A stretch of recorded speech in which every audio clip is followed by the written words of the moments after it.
All right, I get to gossip and feel really good about it right now. Lainey Lui is joining us. Well, I always know you as Lainey Gossip.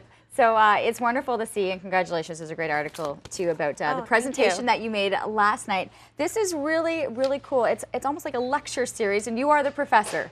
Yes, it's a gossip, celebrity gossip lecture series. It's celebrity gossip cerebral style, and it's called the Faculty of Celebrity Studies. We're doing it in partnership with Vitamin Water Zero. And what this is an opportunity to gossip, but to really understand how gossip is a part of our society. Gossip has been around forever. People have been gossiping for a long time. It's not just now. It's not just a trend. Why do we gossip? And what do we learn about ourselves when we are gossiping? So we had that big discussion last night. It was a great turnout. People came out to class in the rain. I was very proud. There's lots of good gossips and very advanced gossips here in Ottawa, so I was very impressed. And are people looking to pick your brain in terms of your sources or how you get the inside scoop on things, or are they looking to really be able to express their opinion on what they see when they're looking at, you know, celebrity scandal and celebrity gossip? Both. They want to know the insider details. They want to know the secrets. But at the same time, the discussion also focused around why we're interpreting these infidelity stories and these Scientology stories the way we were interpreting them, and what we can sort of refract into those experiences and lend our own history to that story. I mean, that's what gossip is, right? It's not just about, oh, this actress cheated on this guy. What it is this actress cheated on this guy, and here's what I think about it because this is what I would or wouldn't tolerate in my own personal life. Putting a different spin on things. It must be, it seems like it's changing, right? It used to be that we would be waiting in line at the grocery store, and because we were waiting in line, we could kind of pick up the magazines and flip through things, but then we're getting into social networking and Twitter and the blogging, which is something that is still the critical component for you. That's still your main passion, is the blogging. Yes, I love e-talk, and e-talk and my blog go hand in hand in that sense. I mean, they complement each other, but the priority is the blog and the writing of the gossip. And you're right. I mean, people don't need to get their scoop from the newsstand anymore. You go online, you go to the blogs, you go on Twitter, you're getting that information immediately.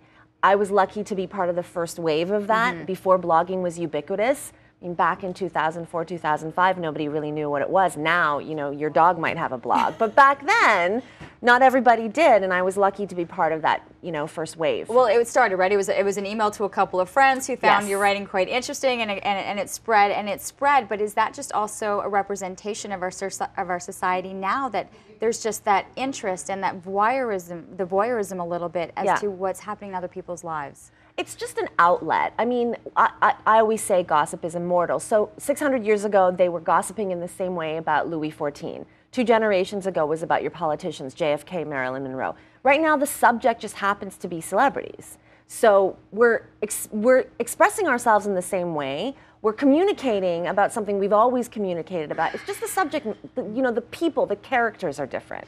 Can I ask you, do you feel bad if you really like the individual? Because I know you've come into contact with so many of these celebrities that, you know, you're disappointed if scandal breaks. I definitely have been disappointed. Really, how did that happen? I've definitely been disappointed. I mean, we all have, we are fans of everything, or all of us are fans of something, I should say. And so, of course, when that person disappoints you or behaves badly, sure. But I think people take it too far. I mean, this is not your neighbor, it's not your cousin, it's not your husband, it's, you know, some person you see in a movie. But people take it really hard. There are some Twilight, like there are a lot of people right now who are having, you know, serious, you know, the last week has been crisis and despair.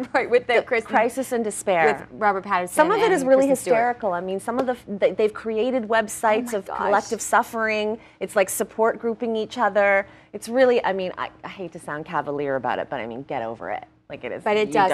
But it does. It affects people, and people are living and are watching these people's lives. Okay, are you going to come back for another lecture series? I know you're off right now. You're flying out. You're going where? We're going to Calgary. We're taking it there.